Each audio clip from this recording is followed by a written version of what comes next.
Welcome back to another episode of our studies into the End Time series. We are now in the study series, the prophetical signposts of Christ's second coming. In the previous episode, we saw just two of those signposts. One is the false prophet, and the second is the gospel being reached to the ends of the world.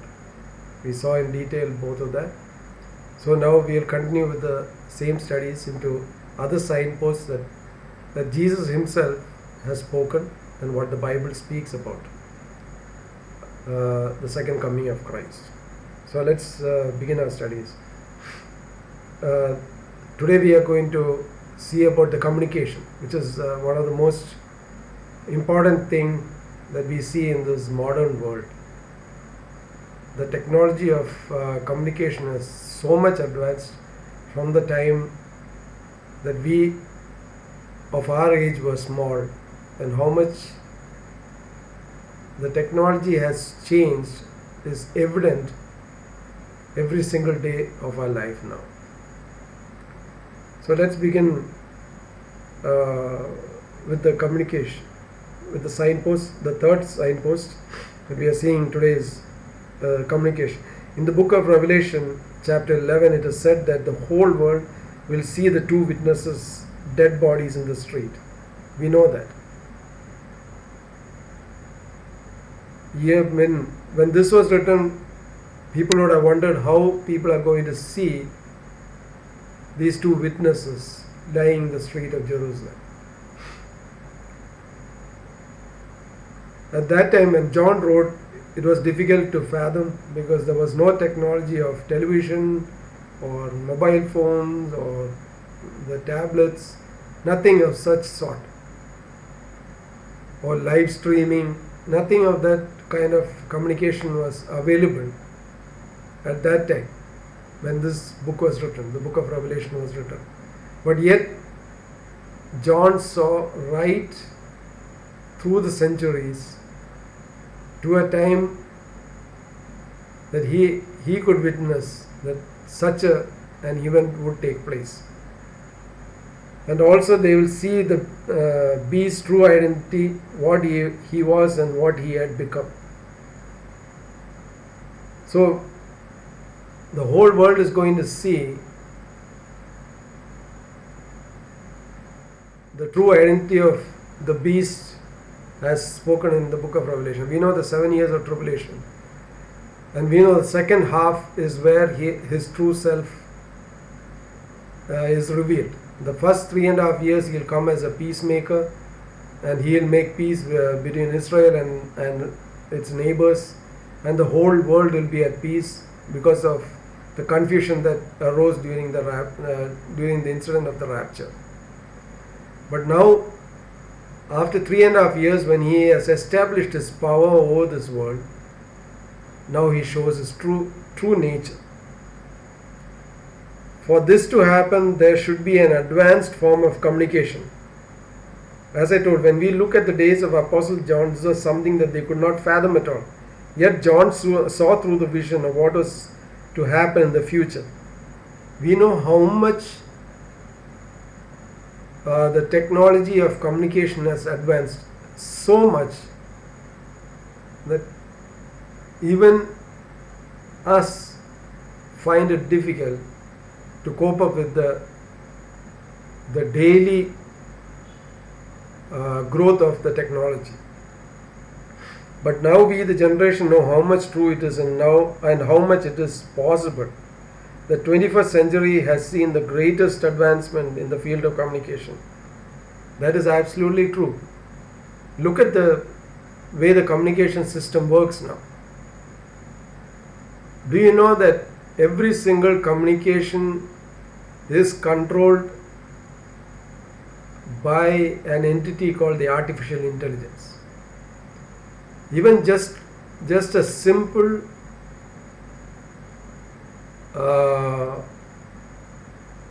Google searching, the Google search engine, when you type in a particular topic, the AI calculates the algorithm and knows exactly, it has collected all your searches and it knows exactly what kind of searching you are doing. And as you type, you see the topics just pop up. You'll be wondering how they know that. That is the kind of algorithm, that is the kind of advancement, the artificial intelligence. It is almost thinking like our own brain. It is so much advanced, but there's a point that is coming that the artificial intelligence will overpower us and it will control us. It is happening. Because I told you, when I speak about all this, I actually watch different kind of scientific researchers and the technologies that is going on. So I don't talk from some kind of speculations. I talk from knowledge that I have researched and gained. You have to understand how much the artificial intelligence has advanced. You just look at the AI. You know, the latest AI robot called Sophie. And you have, if you have watched the YouTube, the interview, and now Saudi Arabia has given her citizenship there. She will talk just like a normal human being. The other day I watched a program. In that they showed that a small baby, that it is not a true baby, it is an artificial intelligence created baby, which looks exactly like you and me. I mean, a human baby looks exactly, but it is not a real baby. It is created by the computer. The artificial intelligence has created that baby, which looks exactly like a real human baby. It has that frowns, it has that expressions, everything as a baby. And they showed pictures of certain objects. Can you imagine that baby literally told what that object is without us telling anything at all? The picture of a dog, it told dog. It spells dog. And sometimes it gives those expressions, as though it is thinking about it. See, that much advanced the artificial intelligence has come. And then I watched that program. It's a Christian program, which highlights, because I watch both the secular and the Christian, for the reason that I have to compare the secular world and the biblical world, how it goes together. See, the Bible has spoken about this centuries before any of such things ever came into place. So you know how much advanced the telecommunication is, how much advanced the communication is. Now we don't need to sit at home, watch a TV. You can, on the move, with our mobile phones or our tablets, we can just watch anything that we want. Any kind of news streaming, live streaming. We can do live streaming while on the move. That much advanced the communication system is. What does this point to? When we see all this, we understand that the coming of Jesus Christ is very near. See, these are the signposts. I told you, God never does anything without giving us a warning or a sign. So these are signs that Jesus Christ himself told, and these are the signs that the Bible in the Old Testament also have clearly shown, that such a event is going to happen. And that event to happen, there are certain things that have to have to happen before that can happen. So one of it is communication. How the Antichrist is going to communicate with the whole world, how he is going to control the whole world, the technology that is there. Now I told you, the artificial intelligence, now what I have heard is that it is claiming that it is God. It is addressing itself as the I am. You know the I am in the Bible? In the book of Exodus chapter 3, when God told Moses, when Moses asked, who should I say that sent me? And God told, say, I am sent you. So that is the Almighty, the Yahweh or the Yahweh name, the personal name of God. Now the artificial intelligence is telling that I am the God now. See, why all this has to happen? Because the Antichrist has to control every single human being on this earth. How can he control? It is through the artificial intelligence. You should understand that every time when you open a mobile or a laptop, you are being watched. You might not know that the camera, they have automatically on it. Every time when we switch on our mobile, they are watching us. What we are speaking, everything is recorded. That is the kind of advancement that the artificial intelligence. See, the Google search is just a small thing. Now, Google has come out with another thing called, you know about Siri and Alexa and all that. But they have come out with another thing. If you do not know, in between in my mobile, it comes, please tell something to Google. It will, for just to test. It is telling that if I tell Google I want to have a haircut, I want to go and have a haircut. So what it does is that it automatically searches where the nearest salon that I like to go is there, and it calls it. I am not the one who's calling. It will call as a human voice. It will call that salon, and they will talk with this Google AI, thinking that's a real human being, and this Google AI will take an appointment according to our calendar. Can you imagine how advanced it has become, the communication? So you know how Antichrist is going to control every single person in the future through this artificial intelligence. If the artificial intelligence of today have told that I am God, that means it is coming to a point when the Antichrist will declare himself, as seen in the book of 2 Thessalonians chapter 2, that he will declare himself as God in the temple of God in Jerusalem. That's the third temple during the 7 years of tribulation. So we saw the communication, how advanced it is. We are living in such a time, we cannot be carefree in thinking that Jesus is coming is many years left, or what is it, many years ahead of us. That means in our lifetime it is not going to happen. How do you know? How can he calculate that?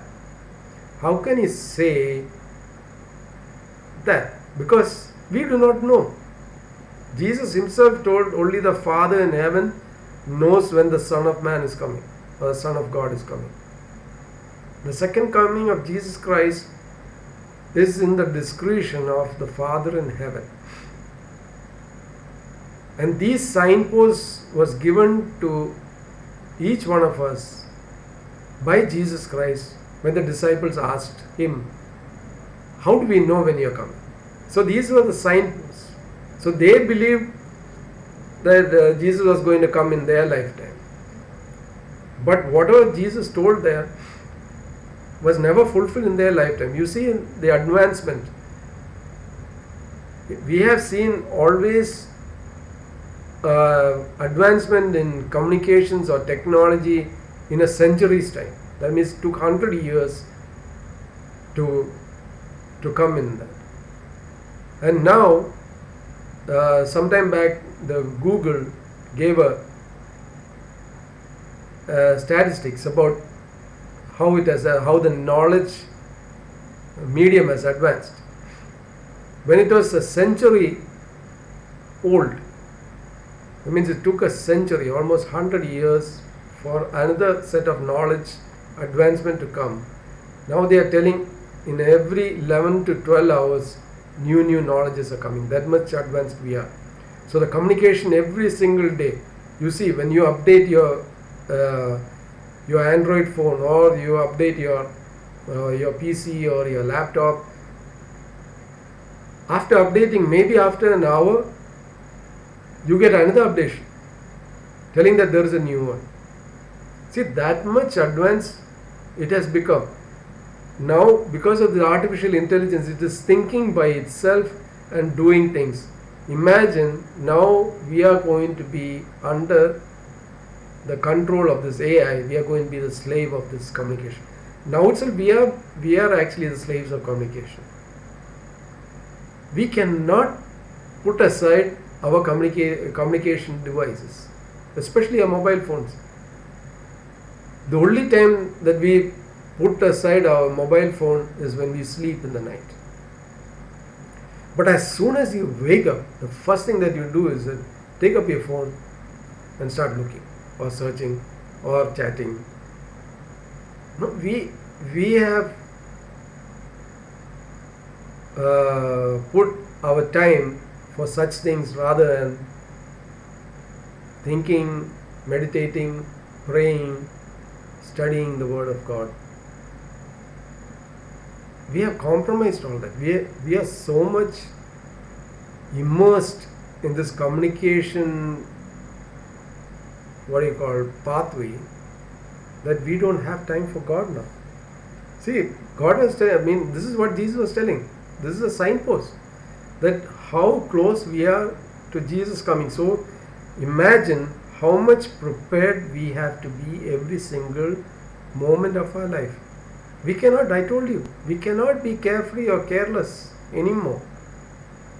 If you think that you can waltz away in your life, do what you want, enjoy, because there is Jesus has been telling, I'll be coming, I'll be coming, I'll be coming. Centuries after centuries have passed. Now 2000 years have passed. He has not come yet. That does not mean that he is not coming. But he has given us signposts, knowing that this generation is much, much closer to his coming. So one of these days that trumpet is going to sound. The rapture is going to take place. Are we ready? That is the biggest question that we have to ask ourselves. The next thing that we see as signposts is nuclear weapons. You know that all the developed countries and some of the third world countries have weapons of mass destruction that could wipe out mankind from the face of the earth. This was prophesied by Jesus Christ in Matthew 24, verse 21 to 22. From them there will be a great distress, unequal from the beginning of the world until now, and never to be equaled again. If those days had not been cut short, no one would survive, but for the sake of the elect, those days will be shortened. This is speaking about the tribulation period, the 7 years of tribulation, and you know the judgments that is there.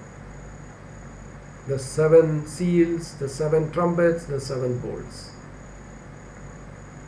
Whatever is spoken in that, during that 7 years of tribulation, this nuclear arsenal is going to be used in a mass scale.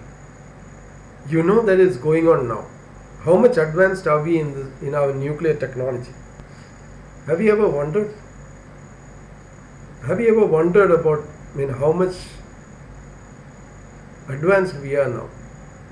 We don't need to go physically by a pilot, a fighter pilot, taking a F-16 or F-18 or whatever it is, the most advanced aircraft, or MiG-31s or whatever it is, or the French Rafale, anything. You take any fighter jets. In the previous years, the previous centuries, previous wars, in the First and Second World War, that time physically you had to go and drop the bombs there, and you had to engage in air-to-air combats. But now the technology of nuclear weapons is so much advanced. If you do a research, you will understand. It is unmanned drones that are going, and that too, it is so precise. It can target that particular target without damaging any other buildings or any other structures around that area. It will literally obliterate it. It will literally be wiped out from the face of the earth. Recently, many of the Israel has done that into the Syrian territory, destroying the Iranian sites, their targets, then their reactors. They have destroyed literally. You don't need. They have used their aircrafts. Their pilots are so much experienced, and we cannot compare ourselves with them. That's how intelligent God's people are. God has given them that knowledge and wisdom. That much advanced is that. That means we have nuclear arsenal. Each developed countries and the third world countries have enough nuclear weapons that can literally wipe out this earth many times. See, the book of Zechariah prophesied in Zechariah chapter 14 verse 12. This is the plague which the Lord will strike all the nations that fought against Jerusalem. Their flesh will rot while they are still standing on their feet. Their eyes will rot in their sockets, and their tongues will rot in their mouths. I am quoting from the New International Version. God is telling, their flesh will rot while they are standing. While they are still standing on their feet. Their eyes will rot in their sockets, and their tongues will rot in their mouths. Almost 2,500 years before our time, Prophet Zechariah prophesied that this would happen. Imagine during their time and Jesus' time, the weapons that they could imagine were swords and spears. You understand the kind of weapon. But 2,500 years before, this nuclear arsenal was prophesied. This was out of the question during that time. See the accuracy of the Bible in its prophecy. They saw into the future and saw something that was not in their time. Only God could reveal that to the prophets. What was Zechariah speaking about?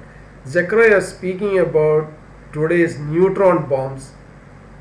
When dispersed in the air, the radiation of which, when it hits a whole city, the effect is that all living things standing will literally rot or dissolve, just as the prophet prophesied.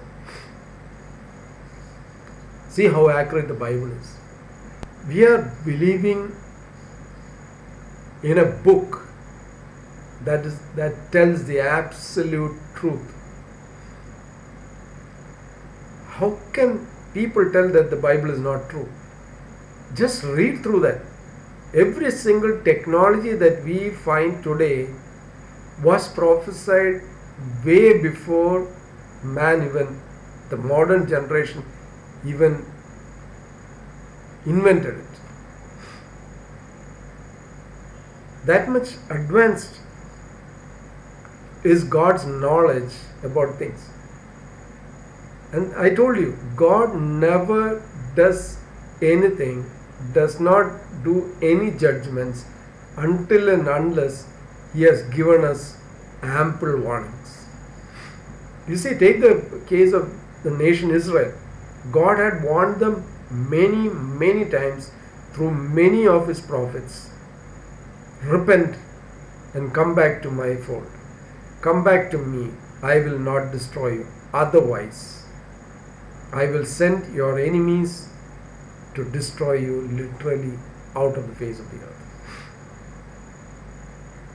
He destroyed the nation. See, after the Assyrian and the Babylonian captivity,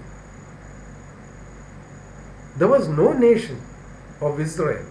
Even during Jesus' time, there was no nation called Israel. Yet the Bible told that this nation will be formed in a single day in the book of Isaiah. And it happened in our generation, in our time, in our knowledge of time. 1948, May 14th, Israel became a nation. And so every single prophecy in the Bible is accurate, and God has given us enough and more warnings as a signpost for us to know that He is coming. If He has promised that He is going to come, He is going to come. He never goes back on His word. If His first coming was prophesied and it came to pass, then how much more can we have faith in the prophecies that He is going to come back again a second time? See, we saw now the nuclear weapons. Just imagine the nuclear arsenal and the technology that is happening is much beyond our imagination. Now Iran, its one goal is to wipe out Israel from the face of the earth. And why they have come into Syria? Why they have based themselves in Syria? You know what they are doing? They are collecting the old bombs. They are collecting the old age bombs that was used long time back. Now it is what you call a dud bomb, a useless bomb. They are taking that bomb and they are putting new technology in that so that it can hit a target at pinpoint. That's what they are doing in Syria. That's the reason why they are in Syria, because they are in close proximity to Israel. The other day,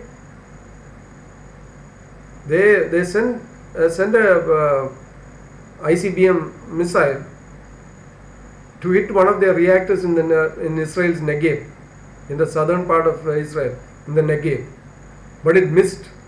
God always makes it miss. God is in control of their of the people of God. It missed. You know what Israel did?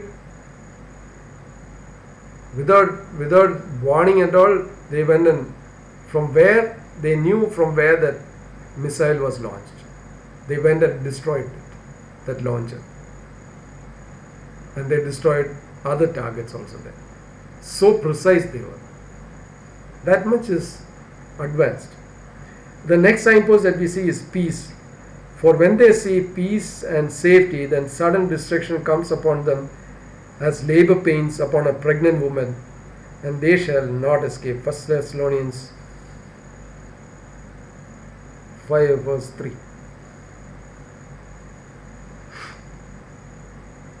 See, the whole world is crying for peace. And there are peace treaties that are going on there. Can you tell me how many peace treaties are still existing?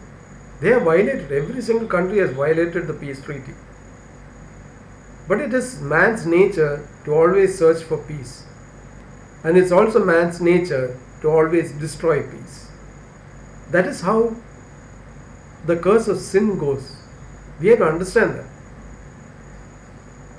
So here Paul is telling in 1 Thessalonians 5:3, for when they say peace and safety, then sudden destruction comes upon them as labor pains upon a pregnant woman, and they shall not escape.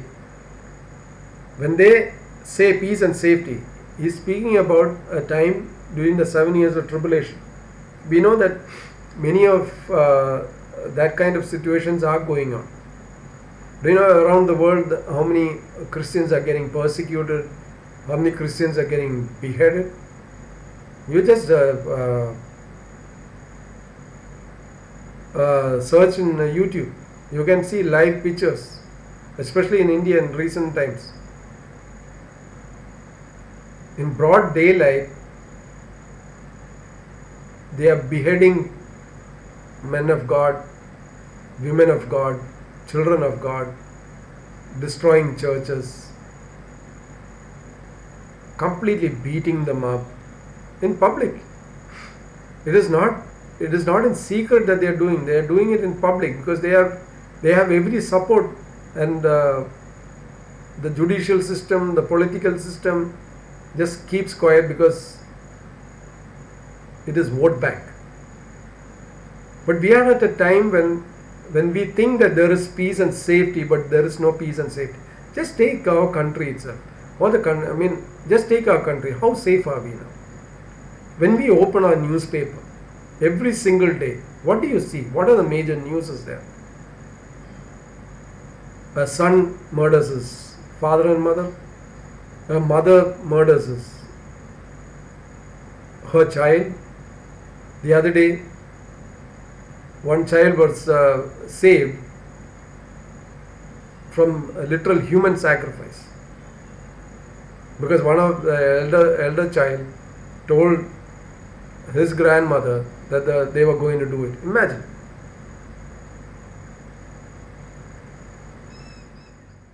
One religious group of people told that in order to appease the God, they have to sacrifice their child. And they planned to do that. Imagine.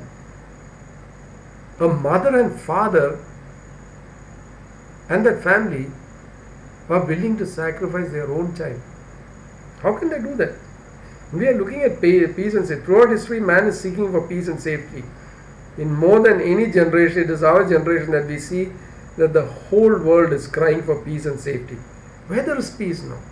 You see throughout the world, there is unrest every single nation. Even in the most advanced nations, there is no safety. Take the case of United States of America.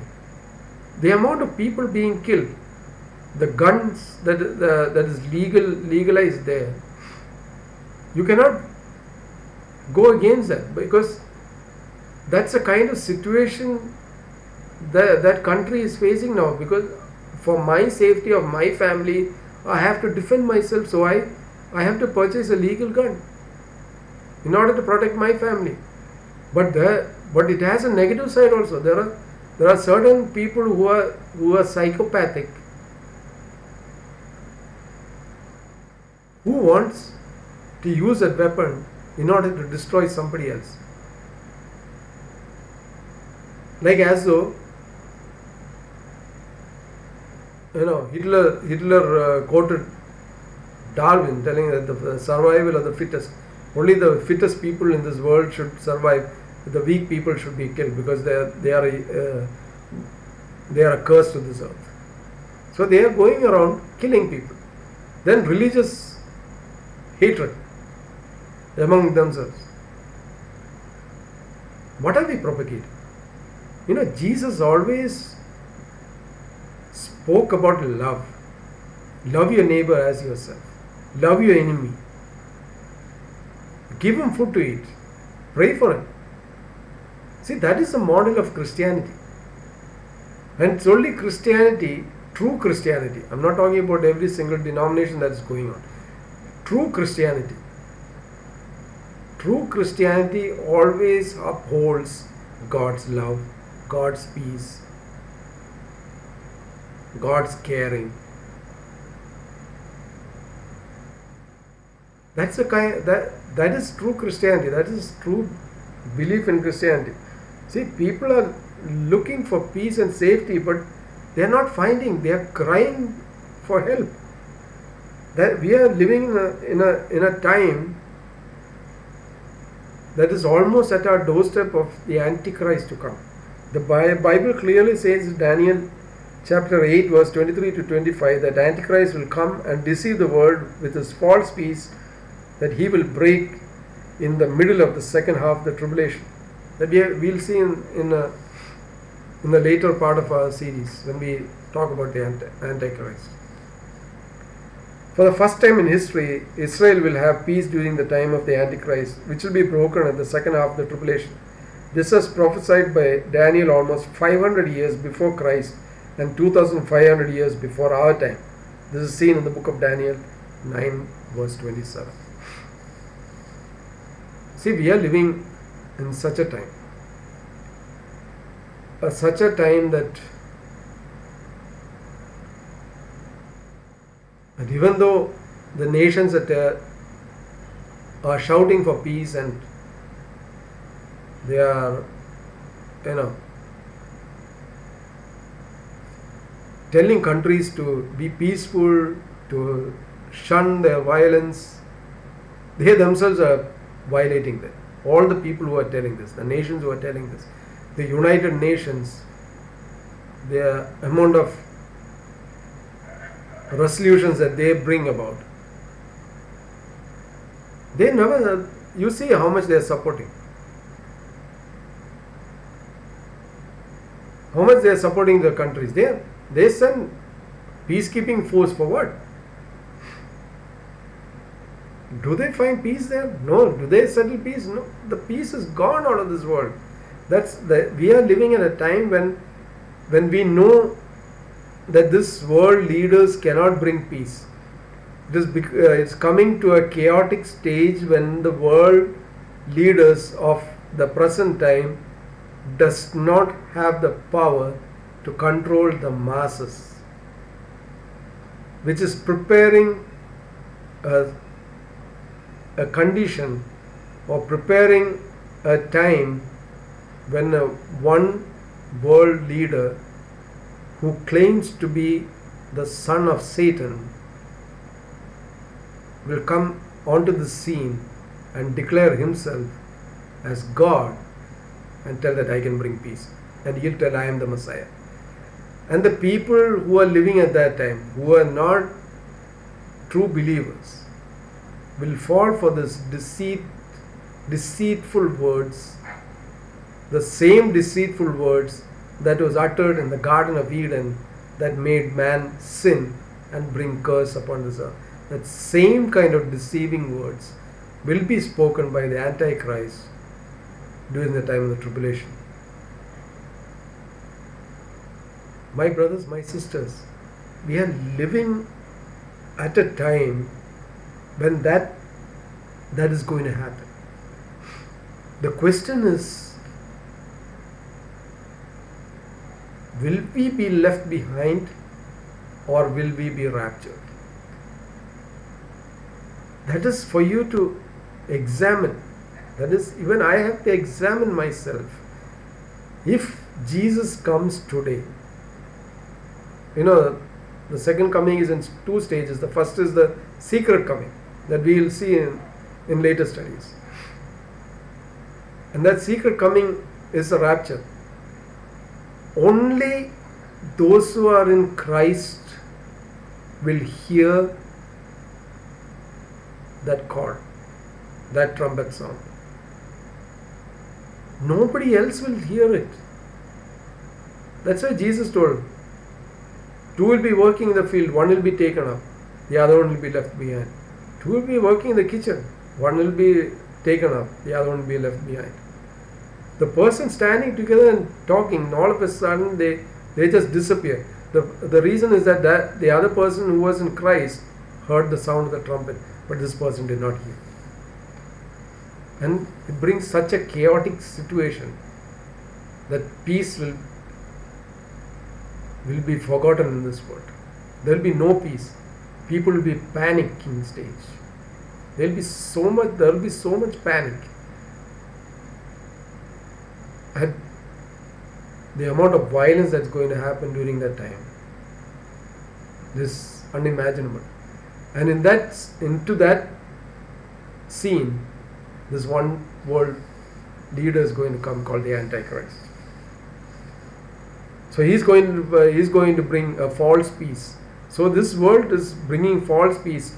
It is preparing the people of this world, or in other words, Satan is preparing the people of this world for this one one world leader who will come and make the whole world come under him in a one world order and one world religion.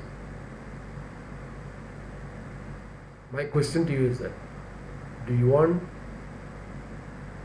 to go through that 7 years of tribulation, or you want to escape from that tribulation? That's your choice. Because Jesus never enters anybody's life forcefully. That's why Jesus himself tells in the book of Revelation chapter 3 verse 20, "Behold, I stand at the door and knock. If anyone hears me and opens that door, I'll come in and sup with him." Excuse me. Come and sup with him. That is, I'll have come and have fellowship with you. He's knocking at your door. My friend, he's knocking at your door. My sister, he's knocking at your door. He will not force himself into your life. And he is not a person who deceives by deceiving words. His words are clearly spoken in the Bible. John 3:16 says, "For God so loved the world that he gave his only begotten Son, that whosoever believes in him should not perish but have everlasting life." See, that is a promise by the Father in heaven. That I am willing to love you. I don't care how deep you are in sin.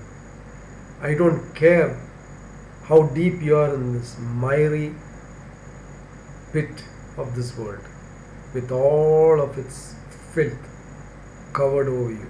I don't care. If you are willing to just come to me when I am knocking at your heart's door, with all that filth in that miry clay, when you are deep in that miry clay, you are almost up to your neck in that miry clay. It is coming up and you are going to drown in that miry clay. Jesus is asking you, can I lift you up? Can I come into your heart? And can I wash you completely of that filth called sin and make you white as snow and prepare you for that glorious event called the rapture? My brothers, my sisters, Christian life is not easy. As long as you are in this world, you are not going to get peace and happiness. The world cannot give you. But there is one person in this world who can give you that peace. That person 2000 years ago came into this world, born of a virgin, lived 33 and a half years in this world, just like you and me as a human being, 100%. But one thing he had was that he had no sin in him, because he was the Son of God, 100% God. Why did he come? He came to take yours and my place on that cross. He was willing to take yours and my place so that we will be purchased out of eternal death. That is the depth of his love for you and me. How can you reject him? How can you say that I don't want him? There is nobody in any religion who can give you that peace and happiness and that love as Jesus can. I'm not telling that Christian life is easy. I'm not telling when you accept Jesus Christ as your personal Savior and you come into this born again experience and live a Christian life, it's going to be a bed of roses. No. If I tell that, I'm being the biggest liar. No. The funny thing is that you're going you're going to get more trouble. I'm not scaring you. But in the midst of that, in the midst of our pains and sufferings and our turmoils and this pandemics, in the midst of the fear of death, he tells, my grace is sufficient for you, because in your weakness I become strong in you. See, that was a promise that God gave to each one of us. That's a promise he still continues to give each one of us. Just imagine the first century, the apostles and the believers. They died of martyrdom. The Romans persecuted and killed them. Many of them were lit on a pole, on a stake, literally in the street as street lights. And yet they were not satisfied. Then they had these large arenas where they had games, and they used the Christians to enjoy their entertainment. What did they do? They made them fight with each other, called the gladiator fights. And what was the rule of that? One of you have to die. You have to kill your opponent. See, two brothers in Christ are fighting with each other to kill themselves. What is the situation? What is their thinking? Before they went into that arena, 100% sure that God gave them a grace, that they prayed and they told, even if I kill you, it is because I cannot do anything. Otherwise, if I don't kill you, these soldiers will kill you. That's what many times, most of them did not kill each other. They were killed by the soldiers there. Because how can you kill your own brother? How can you kill your own sister? And imagine women and children along with their spouses or with other men. They are put in the middle of the arena, and hungry lions are set onto them. Imagine small children, they died in the first century. Why did they die? You might say that there was no peace that day. What is the peace? What is the peace that they had at that moment? Have you ever thought about that? They are seeing that hungry lions charging towards them, going to rip them apart, completely rip them apart. Imagine small children. They were also willing to die. Why? Because they found the greatest peace in Jesus Christ. And every single person who faced that kind of persecutions and that kind of death died with a smile on their face. That is the power of salvation. That is the power of Jesus Christ in our lives. See, now we saw 3 other signposts of Christ's coming. The other day we saw 2, the false teacher and the gospel being preached. Today we saw the communication and the nuclear weapons and peace. See, these are just 5 of the signposts. We are going to see other signposts in the next episodes. But in the midst of this, can I tell you something? Why I am telling you this?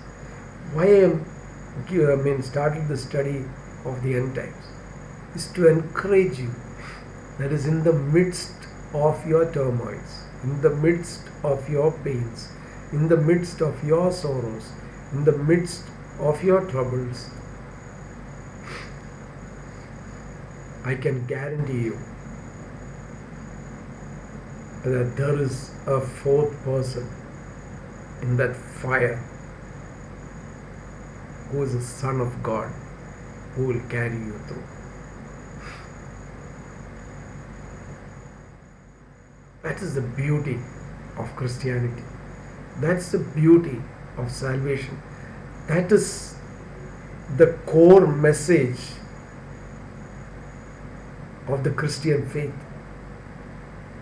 That I have an eternal home waiting for me. I have a Redeemer who's going to come back to take me home, to my place, to my own home. This is not my home. We know that song. This world is not my home. I'm just a passing through. My treasures are laid up somewhere beyond the blue. Yes, my treasures are laid up somewhere beyond the blue. I cannot see that place. But one day I'm going to see that place. That is the greatest hope. Why I'm giving the signpost? That means telling that our hope is near. Our hope is at our doorstep. One of these days we are going to hear the trumpet call. And the millions of saints are going to get raptured and we are going to be together in the clouds and meeting Jesus Christ face to face. Isn't that our hope? Isn't that our desire? So when we see all these events that's happening, we cannot put a blind eye to the events of the world. You have to be always on the watch. You have to be watchmen. You have to be watchmen watching the events of this world and knowing and comparing with the Word of God and knowing that they are signposts for our hope eternal. My brothers, my sisters, let me tell you, Christian life is the most beautiful thing.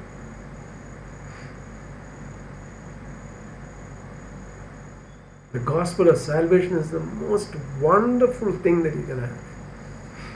Because it is the only thing that gives us a hope eternal. No other religion can give you 100% guarantee that we have an eternal happiness, peace and joy. Only the Bible can give you that guarantee. You go throughout there, every single religion gives you false peace, false joy, false happiness. But the joy of the Lord is there for us to experience. In the midst of our troubles, that is when we experience that joy. Do not worry about the pandemic that is going on. Do not worry about the coronavirus that is sweeping the nations. No, you don't have to worry. In the midst of that, my God is in control of it. You do not have to fear death because God is in control of your life. Your destiny is in His hand. You do not have to worry about your destiny as long as you have submitted your life to Him. Now it is His duty and His job to take us home. But our job and duty is to stand faithful and righteous in His sight. Every single day we have to sit at the feet of God and in His presence and enjoy that fellowship that He can give you. It is a way of God telling you that I brought this pandemic so that you will sit in my presence, because you are so busy doing your worldly things, trying to achieve your goals, trying to make money, trying to make life easier for you, trying to save money for your generations, but you are wasting your time, your health. So God is telling, relax, my child, relax. I am giving you a time of rest so that you will come and sit in my presence. I want to talk with you. I want to have fellowship with you. I want to tell you things of encouragements.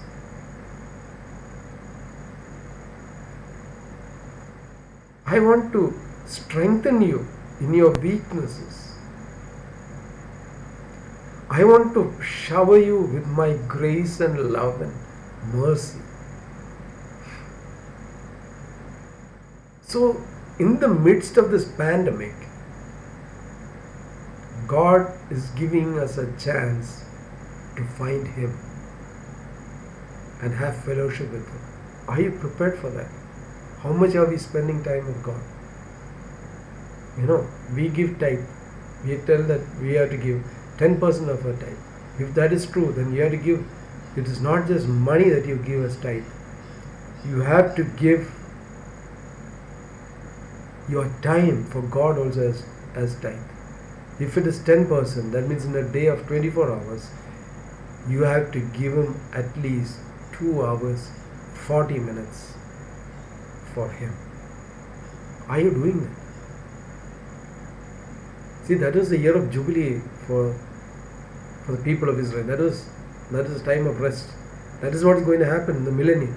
1,000 years is all the Jubilees that has not been fulfilled during the nation of Israel's exilic time. They haven't not gotten the Jubilee years. So that God is going to give them during the 1,000 years. We'll be seeing that later. So in the same way, God, in the midst of this pandemic, is telling each one of us, can you spend some time with me? Don't worry about the pandemic. I am in control of that. That's what God is telling. I am in control of that. I will take care of you. Don't worry about your life in this world. When the time comes for me to call you home, I will call you. That can be any vehicle. It can be cancer, it can be heart attack, it can be coronavirus, it can be any kind of vehicle that I'll use in order to take you away from this world. But that's not, you don't have to fear about that. You don't have to fear about that, because that is only a vehicle. That's only a worldly vehicle. But the real vehicle is that the angels of God will come to take you to that beautiful place. You are not an ordinary person. You are a child of God. So as long as you are a child of God, you do not have to fear death, because Jesus Himself told, I am the resurrection and the life. I have conquered death. He has told, I have conquered death. He proved that when He rose up from the grave on the third day. That's the resurrection power. That same resurrection power is given to us. So we do not have to fear about this pandemic. You will be watching all the news. That is all negative things. In the midst of that, when you see that, know that the Son of Man's coming, or the Son of God, or Jesus Christ coming, is at our doorstep. How ready are you? How ready am I? It's the biggest question that we have to ask today.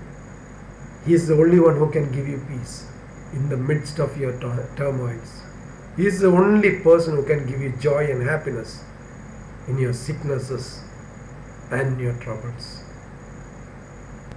My brothers, my sisters, let this be an encouragement to you, and do not worry about anything at all of this world, because God is in total control of it, and He is in total control of our lives, and all He is asking is for us to submit to Him and let Him